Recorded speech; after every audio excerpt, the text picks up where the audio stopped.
mag-ano lang po tayo. Meron lang po akong gustong idagdag, ipaliwanag o sagutin sa mga nangyayari po ngayon sa paligid-ligid ng Kalingap. Actually, itong topic ko po ngayon ay karugtong lang po ito nung live ni Kuya Bal. Live ni Kuya Bal kagabi, kahapon. Ayan. Although tapos na po yung nila,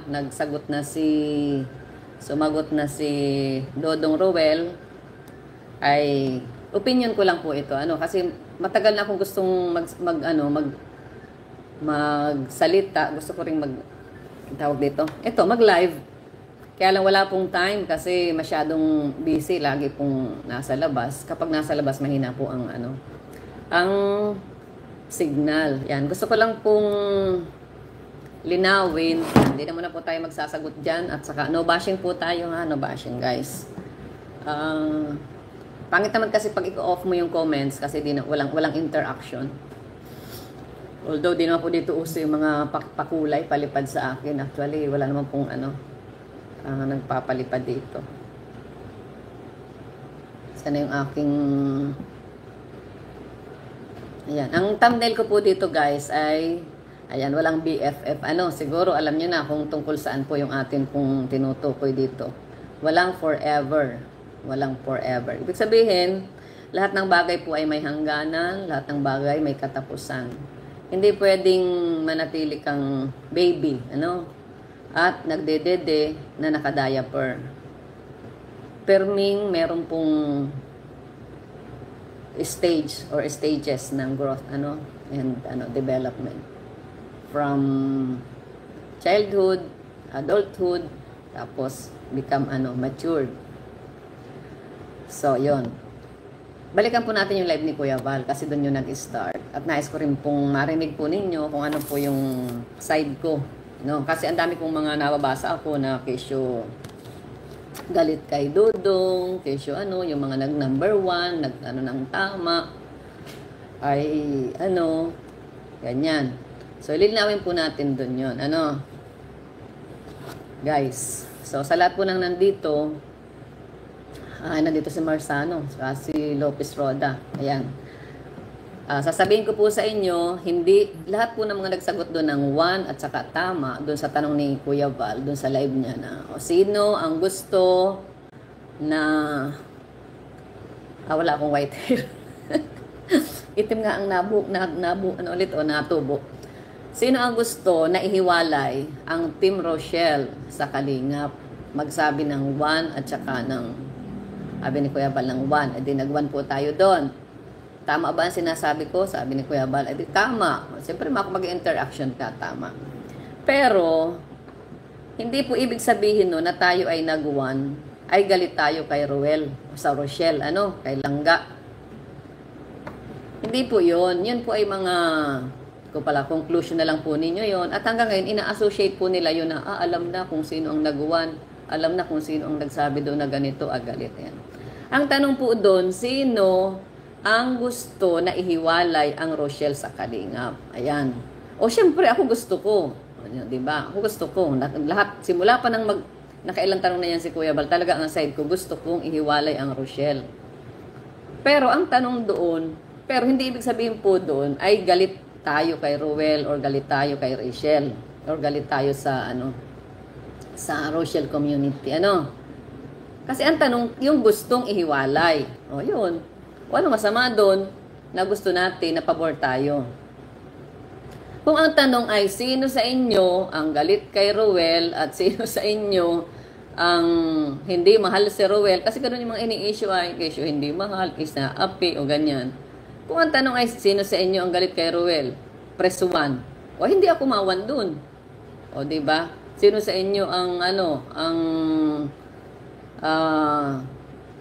tawag dito, yung hindi mahal si Roel. Sino sa inyo ang nang-aapi dito kay Roel? At kasi ganun yung mga comment po. Hindi ako mawan, hindi ako masabi na tama. O naiintindihan niyo po, guys? So lahat po nang nagsabi doon ng 1, hindi lahat nang sabi doon na tama yung sinasabi ni Kuya Bal ay galit. Ang tanong po doon, sino ang gustong ihiwalay. O ngayon, sasagutin ko, bakit ako nagsabi ng 1 at bakit ako nagsabi ng tama? O, di ba? Kasi parang pati si Ruel, parang may tampo na rin doon sa mga nagsabi ng 1. Di ba? Doon sa live niya. Sabi niya, di naman na kailangan humantong pa doon sa mga pa-press 1 na yan, ganyan-ganyan. Parang naghinanakit tuloy si Ruel doon sa mga, at saka lahat ng nagla-live. Kahit doon sa live ni, ni Alex Librada, yan, di ba? Ang title niya, alam namin kung saan kami nagsimula. May mga parang akala mo na po ay may hugot na kung paano inaapi, nakala mo na kung anong ginagawa sa kanila ng Kalingap. Wala po, walang doon. Huwag na nyo lagyan ng negative yung gano'n na kasi ito po ay major decision na ginagawa ni Kuya Bal. Alam nyo po, kung kung makukuha nyo lang yung gusto ni Kuya Bal, ay naku, ang ganda. Dapat kasi nasunod kayo kay Kuya Bal. Kasi simula kaya kayo naging lahat, ito general ito hindi lang si Dodong ha. Lahat ng plano ni Kuya Bal ay lahat yan sa ikabubuti ninyo ng lahat. Kaya kung nasunod lang kayo, mas maganda. Okay, ganito. Sagutin ko kung bakit ako nag-1. Ewan ko yung mga iba, pero palagay ko yung mga nag-1 din doon, saka nagtama, parehas kami ng ng reason. Yan, para mawala po yung kasi may ang dami ko na ring bashers, pero alam ko naniwala ko mga dati, siya na yung mga dati pong bashers, dati na yung galit sa atin. Kaya hayaan na natin sila, at least na-express nila yung kanilang damdamin. Yan. Bakit ako nag-1? Bakit ako nag-1? At saka bakit sinasabi kong tama yung sinasabi ni Kuya Bal? Explain ko po sa pamamagitan ng example ha. Ganito po yan. Ang pag-partner sa Kalingap, ang Kalingap po ay para tayong isang family, di ba? Isang pamilya. Meron tayong mga anak, pinalaki natin, isinilang natin, di ba? Pinagbuntis, sinilang, tawag dito, pinadede, hanggang siya ay lumaki. At hanggang siya po ay makapag-aral, makapagtapos, at nung maka-acquire na po siya ng knowledge at siya ay qualified na, siya ay maghanap ng trabaho at siya ay kumita sa kanyang sarili na hindi na siya aasa sa kanyang magulang. So, ganun din po yung Kalingap. Ganon. At syempre, bilang mga magulang, masaya tayo na makita sila na sila ay nag-i-improve, na sila ay nakakalakad sa kanilang paa, sariling paa, na hindi na sa atin aasa, 'di ba? So 'yun po ang pinaka major reason kung bakit may Kalingap. Kung bakit si Kuya Bal ay nag-invite ng mga vloggers para matulungan sila na kumita para sa kanilang sarili. Because that time pandemic, maraming mga nawalan ng trabaho, maraming wala talaga, as in gutom. Yung ng kapatid ko sa private sila parehas. Yan, si Melba saka si Julius. Private sila parehas, empleyado. Nung time na yun, syempre, gagawin natin? Tutulong tayo at wala. Tigil lahat. Pati yung nila, yung mabuti mong government, tuloy-tuloy ang sweldo. Ay yung private. Pag nag-close yung kanilang company, automatic, close ang income. Sabi ko, dito na kayo. Kaysa sa padala dyan ng tulong, dito na kayo para itong tulungan. So, ganon. Sige. Ito na po yun. Kapag ikaw ay malaki na, yung partnership sa Kalingap, yung partnership ng vlogger sa Kalingap, in-invite kayo. In-invite sila para palakihin yung channel, magkaroon ng sariling community, magkaroon ng sariling sponsors, at magawa yung pagcha-charity.